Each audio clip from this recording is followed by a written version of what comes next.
Hi everyone, welcome to our channel let's learn daily. இந்த வீடியோவில் என்ன பார்க்க போகிறோம் அப்படின்னா 11th ஸ்டாண்டர்ட் லெசனில் இருக்க law of conservation of linear momentum third lesson இது ஆக்சுவலாக.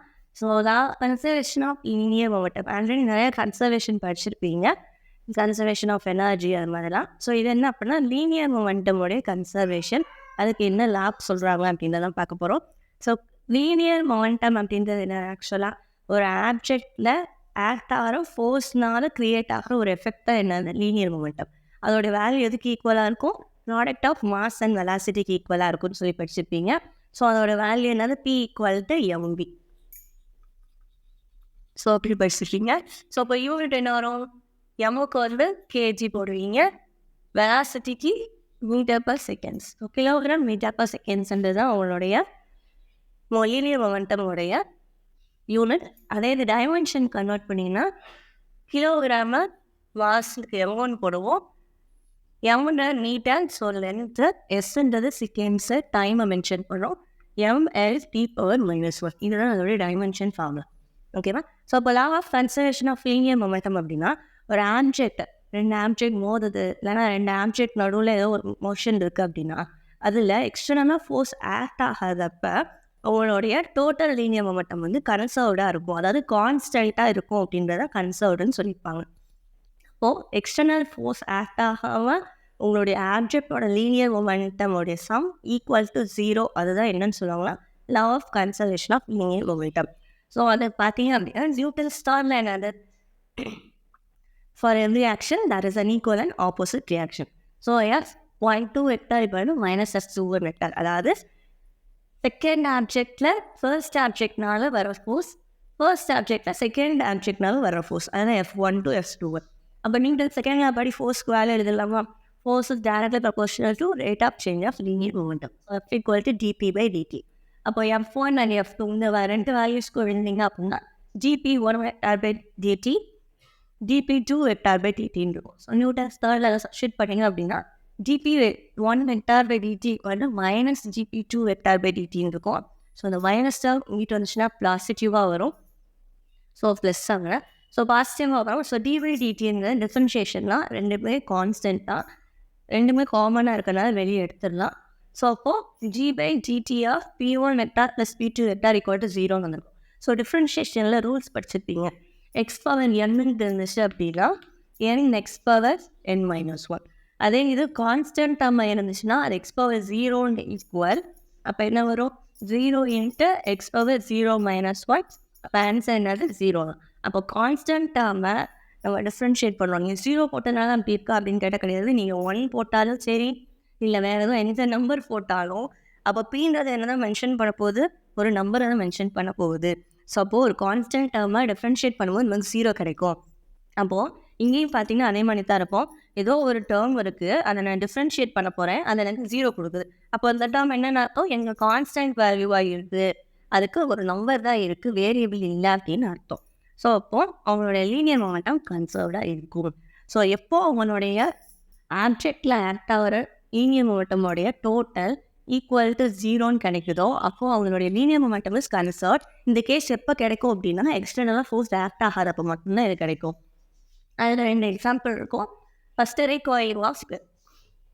ஸோ கன்னையும் அவங்களோட புல்லட்டையும் சிஸ்டம்னு எடுத்துக்கிட்டோம் அப்படின்னா, ஸோ கன் அண்ட் புல்லட் ரெண்டுமே எப்படி தான் இருக்குது, ஃபஸ்ட்டு ரெஸ்ட்டில் தான் இருக்குது. ஸோ அதனால் இனிஷியல் வெலாசிட்டி u1 u2 ரெண்டுமே 0 தான். ஸோ அப்போது நெக்ஸ்ட் என்ன பண்ண போகிறோம், கன்னை ஃபயர் பண்ண போகிறோம். ஸோ ஃபயர் பண்ணும்போது கன் என்ன பண்ணோம் அப்படின்னா ஒரு ஃபார்வர்ட் மோஷனை புல்லட்க்கு கொடுக்கும். ஸோ அப்போது அந்த மொமெண்டமில் அதை என்ன பண்ணும், மூவ் ஆக ஆரம்பிக்கும். கன்னிலேருந்து வர்ற ஃபோர்ஸ்னால் புல்லட் வந்து மூவ் ஆகுது. அப்போது ஸ்டார்டிங்கில் அந்த லீனியர் மொமெண்டம் என்னது, P ஈக்குவல் டு mv போட்டிங்கன்னா இது m1ன்றது கன்னோடைய மாஸ், அது இந்த m2ன்றது புல்லட்டோடைய மாஸ். அப்போது கன்னுக்கு என்ன வரும், m1 u1ன்றது மொமெண்டா, புல்லட்க்கு √2 u2. அப்போது இனிஷியல் மொமெண்டம் என்ன வரும், m1 uy + m2 u2, அதாவது ஸ்டார்டிங்கில் இருக்க மொமெண்டா. இதோட டோட்டல் வேல்யூ எதுக்கு ஈக்குவல், u1 u2 ரெண்டுமே 0. ஸோ இதோட வேல்யூ 0. நெக்ஸ்ட் அதே இது ஃபைனல் மொமெண்டம்னு என்னது, கன்னை ஃபயர் பண்ணதுக்கப்புறம் அதோட மொமெண்டம் சேஞ்ச் ஆகும். ஃபயர் பண்ணதுக்கப்புறம் கன் ஃபார்வர்ட் மூமெண்ட்டில் மூவ் ஆகும், புல்லட் ஃபார்வர்ட் டைரக்ஷனில் மூவ் ஆகும், கன்னு வந்து பேக்வர்ட் டைரக்ஷனில் வரும். ஸோ அப்போது கன் கொடுக்குற ஃபோர்ஸ்னால புல்லட் வந்து ஃபார்வர்டில் மூவ் ஆகுது. அப்போ அங்கே மொமெண்டம் சேஞ்ச் ஆகும், வெலாசிட்டி சேஞ்ச் ஆகும். அப்போ அவங்க கன்னோடைய மொமெண்டம் என்ன அப்படின்னா m1v1 அண்ட் புல்லட்டுக்கு வந்து m2v2. இப்போ இது ரெண்டையும் நம்ம ஈக்குவேட் பண்ண போகிறோம். ஏன்னா law of conservation of linear momentum படி அதோடைய டோட்டல் ஈக்குவல் டு 0 இருக்குது அப்படின்னா எக்ஸ்டர்னல் ஃபோர்ஸ் ஆக்ட் ஆகலைன்னு அர்த்தம். அப்படி இருக்கிறப்போ before and after collision or before and after அந்த இனிஷியல் அண்ட் ஃபைனல் ஸ்டேட் சொல்லுவோம்ல, அது ரெண்டோடைய மொமெண்டம் ஈக்குவல் டு 0. இப்போ என்ன போட்டுக்கலாம், m1u1 + m2v2 equal to m1v1 + m2v2ன்னு போட்டுக்கலாம். ஸோ u1 v1 இந்த ரெண்டு ஈக்குவல் போட்டுக்கலாம். ஸோ இதுக்கு பதில் 0 போட்டிருப்பாங்க. ஸோ போட்டோம் அப்படின்னா என்ன வரும், இதுலேருந்து நமக்கு என்ன வேணும், ரீகாயிலிங் வெலாசிட்டி ஆஃப் கன் தான் தேவை. கன் வேணும் அப்படின்னா v1 பதில் ரீஅரேஞ்ச் பண்ணிக்கோங்க. புல்லட் வேணும் அப்படின்னா v2 வேலையை ரீஅரேஞ்ச் பண்ணிக்கோங்க. ஸோ நான் இப்போ இங்கே வந்து புல்லட் வச்சு எழுதியிருக்கேன். ஒருவேளை நீங்கள் கன் வச்சு எழுதினீங்க அப்படின்னா எப்படி ஈக்குவேஷன் மாறும்னா இந்த சைடு மாறும். அவ்வளோதான். v1 rector v1 equal to m2d2/m1. So இதுதான் அதோடைய வேல்யூ. ஸோ இப்போ இது என்னது ரீகாயிலிங் வெலாசிட்டியாக கன்னு. இதுமாதிரி புல்லட்டுக்கு முதல்ல எழுதிடணும். ஸோ இதுதான் அதோடைய ஃபைனல் ஆன்சர்.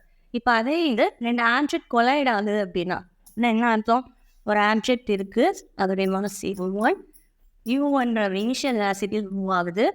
இன்னொரு ஆப்ஜெக்ட் m2 இருக்குது, அது u2 வெலாசிட்டியில் மூவ் ஆகிட்டு இருக்கு.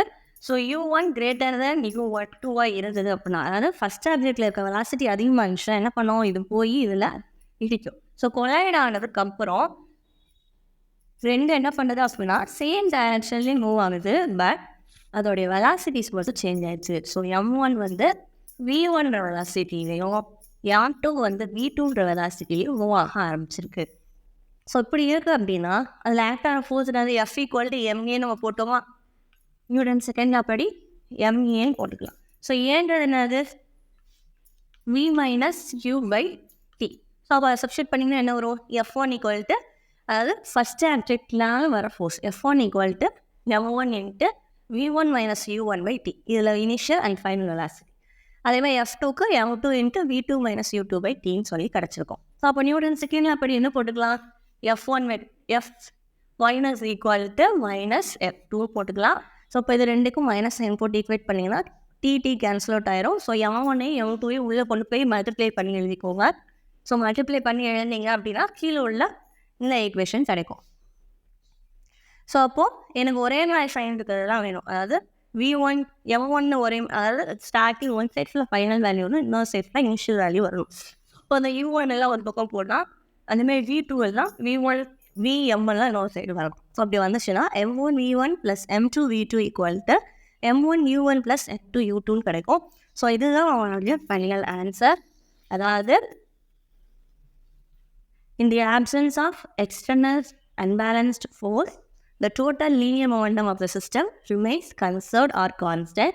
அப்படி இருக்கிறப்போ the sum of initial linear momentum is equal to the sum of final linear momentum. So இதுக்கும் நம்ம ப்ரூவ் பண்ணிட்டோம்.